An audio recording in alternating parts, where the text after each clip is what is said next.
Le corps sans vie de la jeune dame retrouvée, ce mercredi 1er juin 2022, dans un ravin à Niangon Sud est celui de l'étudiante Yao Adjo Agnès. À présent, on en sait un peu plus sur les circonstances de sa mort.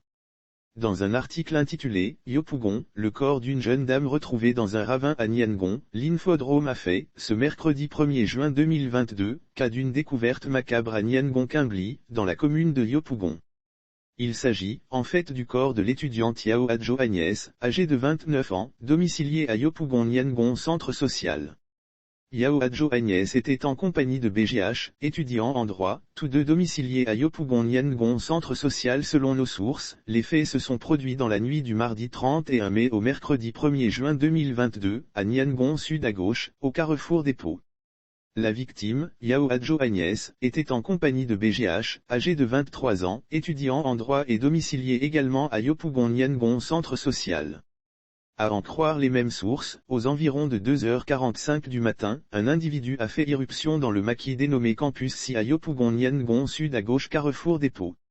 Dans ce maquis, il n'y avait que l'étudiant et sa camarade étudiante, qui étaient attablés. À l'aide d'un pistolet et d'un couteau, l'intrus a tenu le personnel et les deux clients en respect, avant de leur demander de lui remettre tous les biens en leur possession. Il a ensuite intimé l'ordre au couple client de le suivre. Mais selon l'étudiant, il cherchait d'abord à retrouver son alliance qu'il avait dissimulée dans le sable. Et entre-temps, le malfrat a quitté les lieux avec l'étudiante Yao Adjo Agnès à pied pour se faufiler dans les ruelles du quartier. N'ayant pas retrouvé son alliance, toujours selon l'étudiant, il a pris la direction empruntée par le malfrat et sa camarade, mais a perdu leurs traces. Comme tenue, il ne restait que son soutien-gorge sur elle laissé dans la matinée de ce mercredi 1er juin 2022, aux environs de 6 heures, que le corps sans vie de l'étudiante a été retrouvé, dans un ravin au quartier Niangon continu communément appelé Quimbly. Comme tenue, il ne restait que son soutien-gorge sur elle. Selon nos sources, l'étudiant a fait savoir que le malfrat n'a emporté aucun bien, après que le service des pompiers a fait sortir le corps du ravin.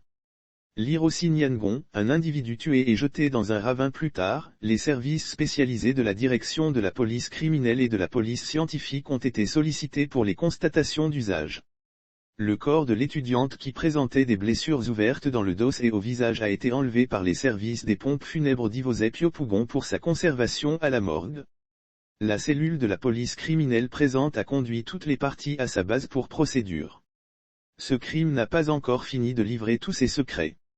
À Yopougon Niangon Centre Social où vit l'étudiant BGH et où sa camarade étudiante Yao Adjo Agnès ne pourra plus rejoindre les siens, on se perd en conjectures.